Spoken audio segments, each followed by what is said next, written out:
Boa noite. Boa noite. Meu nome é Leonardo Tiburcio e fui convidado para falar em atualidades em cirurgia de catarata. Então, na verdade, isso é uma palestra de 30 segundos, porque cirurgia de catarata basicamente é tirar o cristalino e pôr uma lente intraocular, né? Acabou, é basicamente isso a palestra. Na verdade, a gente gostaria que fosse, né? Tão simples assim, e não é.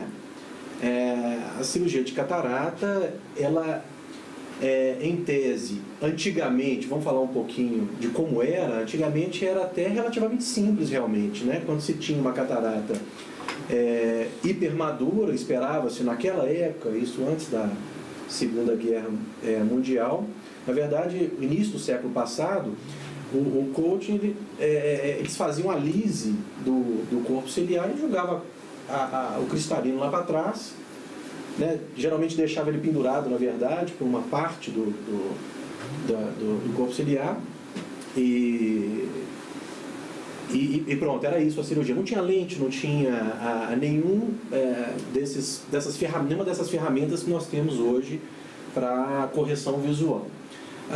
Logo depois veio a intracapsular, já era uma técnica mais moderna, né? E na verdade consistia em se tirar o cristalino dentro da cápsula, você literalmente arrancava tudo dali de dentro, e também não se colocava a lente nessa época. Daí veio a extracapsular. Nessa época era até interessante, porque existia uma grande discussão, né, se a técnica extracapsular era uma técnica adequada, porque a intracapsular se fazia tão bem, né, naquela época, e a extracapsular veio e se desenvolveu muito rápido, e a partir daí entraram também as lentes intraoculares. Nessa época foi logo depois da Segunda Guerra Mundial. Acho que todos aqui conhecem um pouco da história, né, do PMMA, quando se descobriu, né, que a lente, que o material de PMMA ele era compatível com o olho, ele era biocompatível. Quando um piloto ficou com um pedaço do vidro, né, dentro do olho, e eles viram que aquilo ali não causou reação nenhuma, e a partir daí começaram a usar o PMMA como material para se fazer as lentes intraoculares. Também foi uma grande discussão o salto da extracapsular para a facoemulsificação, porque se fazia tão bem a extracapsular, né, que para que uma tecnologia nova? Hoje a gente vê muito essa discussão, facoemulsificação versus o laser. A gente teve, você teve na palestra de quinta-feira, não, né, da Alco? Não. Teve uma discussão grande numa reunião que nós tivemos com o pessoal da Lensex, da Alco, que veio falar sobre o laser novo, né, da cirurgia da catarata laser. Então há uma discussão hoje muito grande, da mesma forma que havia na época da extracapsular. Só curiosidade, a primeira lente foi implantada pelo Ridley em 1949, então foi logo depois da Segunda Guerra, né? Então hoje nós estamos nessa condição, facoemulsificação e o desenvolvimento das lentes intraoculares. Na verdade, a gente está na transição disso aqui para uma nova tecnologia, que na verdade nós não sabemos se ela vai vingar ou não, né? A facoemulsificação, todos sabem, conhecem bem o mecanismo, né? Com o desenvolvimento das lentes, a facoemulsificação se tornou menos importante, se tornou mais importante a programação da cirurgia. É aqui que eu acho que entra, né, a nossa discussão referente ao que há de atual na cirurgia. A partir então da faco, né, na verdade, não da extra, mas da faco, vieram uma infinidade de lentes, de tipos de lentes, de materiais diferentes, de tipos e formatos de lentes, para que a gente faça a correção. E a correção passou a ser a correção de catarata, passou a ser a correção refrativa, né? A gente passou a preocupar mais com a correção refrativa do nosso paciente. Os equipamentos também vêm se desenvolvendo cada vez mais. né, o IOL Master, assim como os outros equipamentos similares, o Galilei, Pentacam. Hoje a gente tem que fazer, a gente desenvolveu, né, na verdade, um conjunto de ferramentas para que a gente tente obter o melhor resultado na cirurgia da catarata. A cirurgia tornou-se menos catarata e mais refrativa, né? Também os equipamentos de estudo de aberração. Eu, na verdade, dividi isso aqui em duas etapas, porque o assunto ele é extenso. Eu acho que essa primeira parte é mais uma ideia geral do que das transformações e tudo mais, e depois, no segundo momento, eu iria entrar, aí no outro dia que a gente vai marcar, nas questões de aberrações, como é que a gente está estudando isso aqui no hospital, para que a gente obtenha os melhores resultados e para que a gente tenha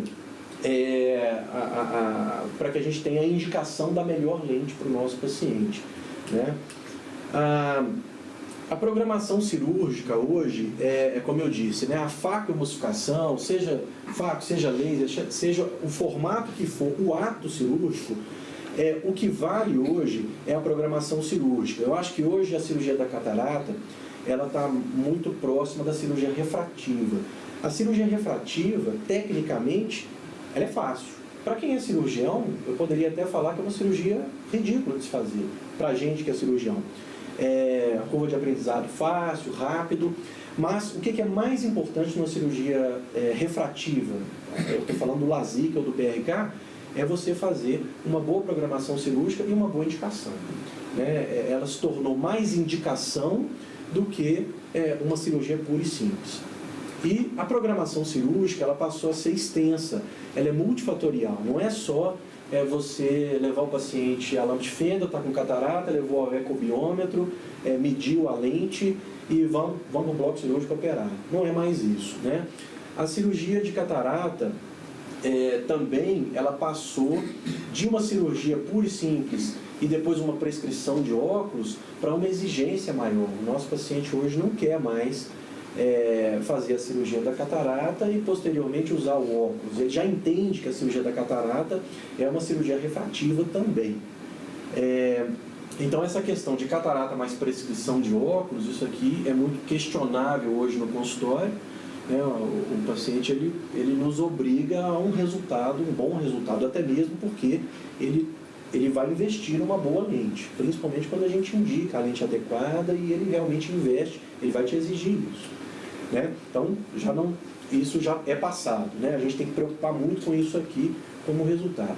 Então houve uma transição, a facoemulsificação, né? A cirurgia de catarata ela passou para uma cirurgia facorefrativa.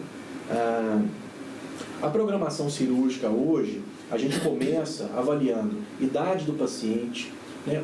Aqui entra muito aquela questão que a gente discute muito, né, Raul? Qual a idade adequada para se operar a facorefrativa? Outra coisa, existe uma questão legal aqui também, né? Você não pode sair indicando uma cirurgia de catarata, eventualmente, para um paciente que tem um cristalino claro, que não tenha nenhuma esclerose cristaliniana. Existe uma questão que a gente ainda tem que resolver isso, né? Porque existem algumas indicações. Paciente, por exemplo, de 45 anos para cima, com uma alta hipermetropia, você não tem o que fazer com esse paciente, né? Um paciente que realmente ele já tem a hipermetropia, tem a presbiopia, tem uma limitação e é uma indicação para uma cirurgia facorefrativa. Nós não vamos fazer um laser nele, eventualmente, paciente mais 4, mais 5, né? De repente a facorefrativa é mais indicada, qualidade visual melhor, você evita a córnea.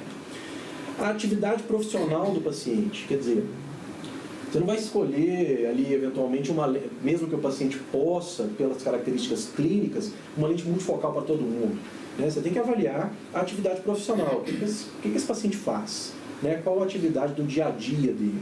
É um paciente que usa, por exemplo, muito o computador, que é uma atividade básica hoje em dia, você não vai indicar uma multifocal para ele, é mais complicado. Ele vai te exigir a visão de perto, a visão intermediária, e você está dizendo que a visão de perto dele está boa. Então, eu não quero essa, eu quero a visão intermediária. Então, hoje a gente tem que preocupar muito com isso. Os hábitos desse paciente, esse paciente dirige muito à noite. Eu e o Tiziano tivemos um paciente que a gente avaliou outro dia, que o paciente ele mora em outra cidade, ele trabalha numa cidade diferente da cidade que ele mora, e ele volta de noite. Quer dizer, também não é indicação de uma lente multifocal, é indicação de uma báscula questionável. Ou então você faz a báscula e põe um óculos para ele dirigir à noite. Então são coisas que a gente tem que avaliar. Fenótipo, esse é um paciente baixinho, é um paciente altão, ele tem um braço comprido, tem um braço curto, né? Você tem que avaliar isso para indicar a melhor lente, quer dizer, para indicar qual a distância focal que você vai estabelecer para esse paciente. Hoje isso tudo é previsível, né? A partir dos exames que a gente tem, a partir da ecobiometria, dos outros exames que a gente, das outras ferramentas que a gente dispõe. As características clínicas e doenças associadas, né? Um paciente portador de diabetes, um paciente glaucomatoso, a gente tem que avaliar bem essa questão da indicação. Bom, aqui no hospital a gente tem um protocolo, né, que a gente segue à risca. Na verdade, a gente até acrescenta, eu ultimamente tenho acrescentado alguns exames ao protocolo para a gente aumentar a segurança do nosso procedimento. Eu coloquei uma observação, né, com as cirurgias elas sendo realizadas mais precocemente, a análise pré-operatória, eu acho que ela é mais importante hoje do que a própria cirurgia em si. A cirurgia, a gente que opera, a gente já faz isso com mais tranquilidade, né, é o de menos. A análise pré-operatória é mais importante para que você obtenha o resultado daquela cirurgia que você vai realizar. Então, continuando com relação à programação cirúrgica, o protocolo convencional soma-se a ele, né, eu pelo menos analiso muito essas questões, a tomografia de coerência óptica, o OCT. Eu tentei pegar uma fotografia muito interessante que a Elke tirou aqui de uma tomografia que um paciente fez. Esse paciente estava indicado, acho que era um paciente até do Fábio, estava indicado uma lente multifocal para ele. Eu vou arranjar essa foto, talvez na segunda etapa eu traga. E a gente pediu o OCT. O OCT veio com um pinçamento macular, mas assim, clássico, era operar e dar o buraco macular. Dar um edema macular e com certeza evoluir para buraco macular. É o que vetou na hora. Então, não operar esse paciente. Era um paciente jovem, inclusive, paciente de 50 e poucos anos. Estava com aquele aspecto mesmo de cúpula ali, né? De pensamento. E não poderia fazer uma intervenção, então, antes pré-operatória? Naquele momento ela sugeriu esperar e acompanhar. E depois ela fez a intervenção e aí depois liberou. Mas naquele momento, se esse paciente não tivesse feito um OCT, ele ia evoluir para edema macular. E binocular. Eram os dois olhos. Então, eu considero hoje que o OCT, eu já até conversei isso para ver se a gente acrescenta o OCT como exame de rotina no nosso protocolo. Eu acho que isso aqui nos traz uma segurança muito grande e evita casos. Tudo bem que isso não é um caso comum, não é um caso rotineiro, mas foi identificado, graças a Deus, foi identificado antes do procedimento, né? Hoje a gente preocupa muito com a análise de superfície ocular. É muito discutido, isso foi discutido muito na ASCAS há um tempo atrás, a análise de superfície, uma alteração de superfície ocular altera o nosso resultado, né? E uma coisa muito interessante, eu tenho visto muito os pacientes retornarem após cirurgia de catarata com baixa qualidade de visão e quando você vai ver, a lente está ok, a cápsula está ok, não tem opacidade, não tem nada, e ele com uma queixa muito significativa e é superfície ocular. Você melhora a superfície ocular, melhora a qualidade da visão. Análise de elevação posterior, aí já entra naquelas questões de aberração e topográficas. Também é extremamente importante para você identificar a lente, identificar que tipo de lente que você vai implantar nesse paciente, o nível de asfericidade. A gente discute muito, né, Tiziana, alguns pacientes que eventualmente têm uma elevação posterior alta ou têm já uma certa asfericidade. Você vai indicar uma lente asférica para esse paciente, uma lente esférica, né? Eventualmente você não vai indicar, por exemplo, uma lente multifocal, é um paciente que vai se adaptar mal a essa lente, né? E a aberrometria, todas essas questões vão direcionar para a escolha ideal da lente intraocular. Eu acho que isso aqui é a maior novidade, que não é tão novidade mais para quem, principalmente para a maioria que está aqui, né, que já trabalha com isso. Na verdade, essa aula está muito direcionada para um programa de fellow, né? A maioria que já opera, já tem isso aqui, não é muito novidade. Mas, então, tudo isso aqui é importante para a melhor escolha da lente intraocular, né? Então, o desenvolvimento das lentes intraoculares, nós temos hoje as lentes convencionais e as lentes premium, né? Eu acho que aqui é interessante a gente conversar um pouquinho sobre a forma de abordar os pacientes, né? Hoje os pacientes vêm muito com aquele conceito da lente importada e da lente nacional. A gente tem que tirar um pouco esse conceito. Na verdade, nós temos lentes nacionais muito boas e nós temos lentes importadas da China, da Índia, né? de tudo quanto é lugar, que são eventualmente lentes boas e ruins também, não deixa de ser importada. Então, eu considero as lentes convencionais, que são as lentes que a gente sabe, lentes de PMMA, lentes rígidas e lentes de menor qualidade, que a gente deixa essas lentes para os pacientes que não podem pagar ou que não querem, né, um tratamento premium cirúrgico, e a gente estabelece algumas lentes, alguns modelos de lentes como lentes convencionais, né? E as lentes premium, aí você tem as características esféricas, asféricas, tóricas, multifocais e multifocais tóricas. Então você vê que o nosso conjunto de lentes ele aumentou muito, né? Deixou de ser aquela lente antiga de PMMA, talvez o Dr. Ricardo tenha pego esse modelo de lente que era único na época, né? Depois evoluiu para as lentes dobráveis e por aí foi. Hoje a gente tem uma infinidade dessas lentes. E aí discute-se muito hoje, principalmente com o advento das lentes tóricas e multifocais tóricas, a mudança técnica de se fazer as incisões relaxantes ou não, né? Eu particularmente não sou muito adepto das incisões relaxantes, uma vez que a gente tem a ferramenta correta para tratar a característica do astigmatismo, seja ele corneano ou cristaliniano, que a gente está removendo, né? Então, aí há uma mudança de conceito, né? Essa mudança de conceito, ela se relaciona a todas as ferramentas que a gente tem hoje, a todos os equipamentos que a gente tem disponível, com as informações. A incisão já não é mais aquela questão, eu vou fazer uma incisão aqui, uma coisa meio aleatória, isso hoje já mudou, né? As incisões, elas têm que ser com alta precisão para que a gente obtenha um bom resultado, não induza um astigmatismo elevado nesse paciente. É importante o cirurgião ele saber qual a sua indução, né, da sua incisão individual. Isso basta você pegar os seus prontuários, não, uma quantidade de prontuários e avaliar o quanto você está induzindo o astigmatismo no seu paciente, e isso é importante também no cálculo das lentes.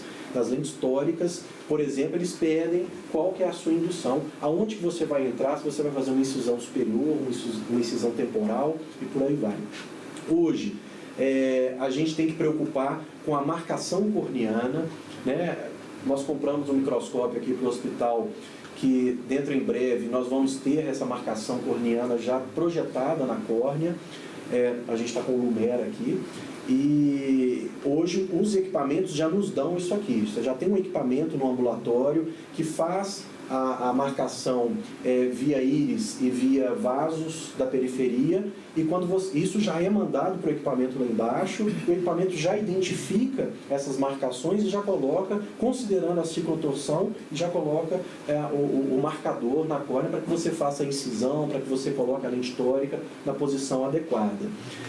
A cápsula Rex, hoje também não é mais aquela questão, a gente preocupa muito, eu pelo menos preocupo muito, você vai fazer a cápsula Rex centralizada com a pupila para uma lente multifocal, ou você vai fazer essa cápsula Rex centralizada com a córnea, com o centro da córnea ou com o centro pupilar, né? Eu geralmente marco, com essas marcações vai ser mais fácil, mas com laser, aliás, mas eu geralmente marco o centro da pupila. Eu quero que ela fique centralizada com a pupila. Então eu tento jogar a Rex, ela é um pouco mais ampla, mas o centro da minha Rex eu considero o centro pupilar, né, para que a gente tente que a lente fique bem centralizada, e a Rex também, a borda da Rex fique centralizada nos anéis, né, do que eu pretendo. Polimento capsular, estava ali agora com o Dr. Ricardo, estava brincando com ele, com esse microscópio novo, a gente que fazia uma cirurgia rápida, agora a gente aumentou o tempo de cirurgia, né? Porque você faz o polimento, aí você olha e depois o troço está sujo ainda. Aí você põe, olha e está sujo ainda. Então assim, parece que não limpou a cápsula, né? Porque você vê os filamentos todinhos, é impressionante a clareza da imagem, né? Então, com esse microscópio novo. Então, eu e o Fábio, a gente brincou que agora nós aumentamos nosso tempo cirúrgico. A gente tem que rever nossos conceitos. E também considerar o diâmetro pupilar, né? Por exemplo, você não vai colocar uma lente multifocal num paciente que tem uma pupilinha pequenininha, né? Você tem que analisar todas essas questões.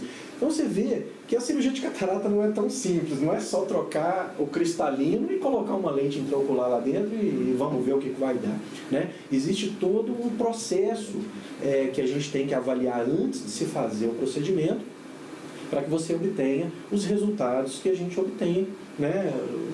E que a gente é obrigado praticamente a obter nos dias de hoje. E aí vem a introdução de uma nova tecnologia também extremamente discutível, né? Hoje isso se discute, são discussões até muito calorosas, eu fico acompanhando aquelas discussões da ASCRS, com relação ao laser.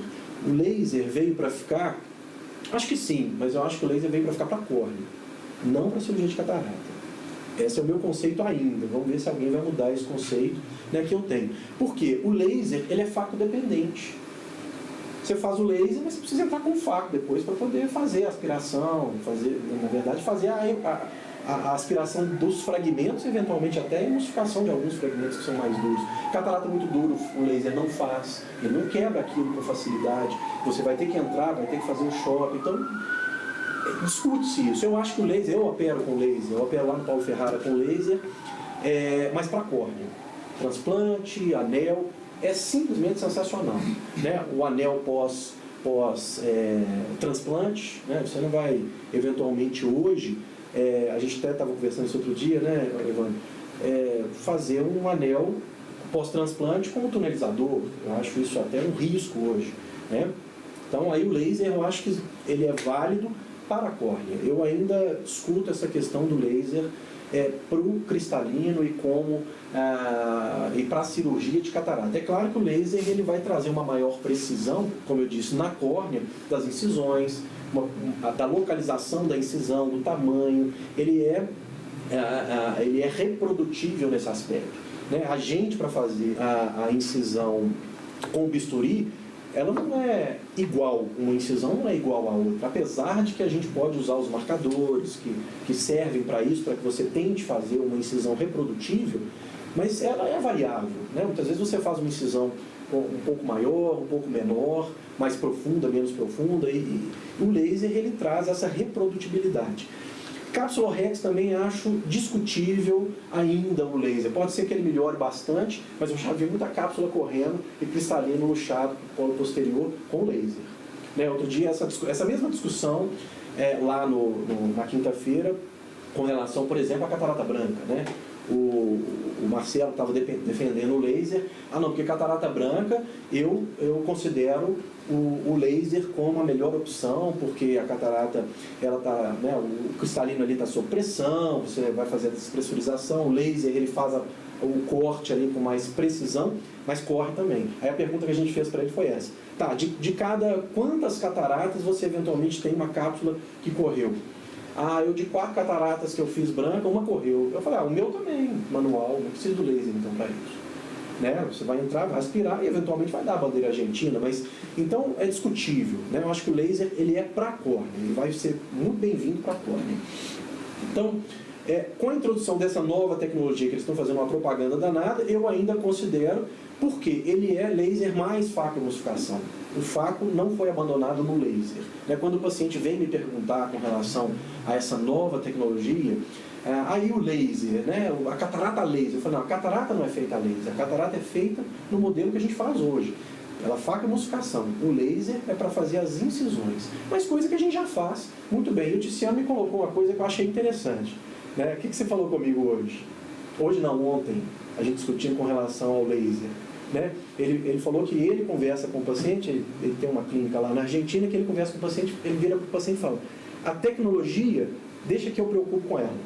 Né? Preocupe só com a sua cirurgia, né? De fazer os exames que eu estou te pedindo. Deixa que a tecnologia eu preocupo com ela. Né? E realmente o cirurgião tem que preocupar com a tecnologia, não o paciente trazer a tecnologia para a gente. Né? Eu quero fazer a laser. Não, calma lá, vamos conversar sobre isso. Né? Por quê? Você vai precisar da faco, e a gente já faz a faco muito bem feita. Né? A faca hoje nos traz os bons resultados. O laser, ele é muito bem-vindo. Inclusive, toda essa avaliação que a gente faz para o paciente, para a faca emulsificação, existem algumas questões, algumas ferramentas a mais que estão vindo para a gente melhorar a nossa condição com laser. Inclusive, esse conceito de cápsula Rex, posição e centralização, isso veio muito com o laser. Né? Hoje você consegue definir a posição da sua Rex, né, através do equipamento. É uma tecnologia que vai vir para ficar. A gente acredita, eu não sou adverso ao laser, não é isso. A questão só que o laser ainda não tem as características que a gente precisa, né, como o Evandro falou, ele não finaliza uma cirurgia de catarata. Né? Ele só talvez facilite as primeiras etapas e dê mais precisão no que a gente está propondo para o nosso paciente. Mas nós, pelo menos a gente nós que fazemos a faca emulsificação já há algum tempo, né, com todas essas ferramentas que a gente tem, e isso nós já temos disponível, né, aqui nas principais clínicas, a gente já faz e continua fazendo uma faca emulsificação com ótimos resultados. Então é uma tecnologia que está ainda em fase fetal, eu acho. Não nasceu ainda não. É uma tecnologia que vai ficar, mas eu ainda acho que o laser é para córnea.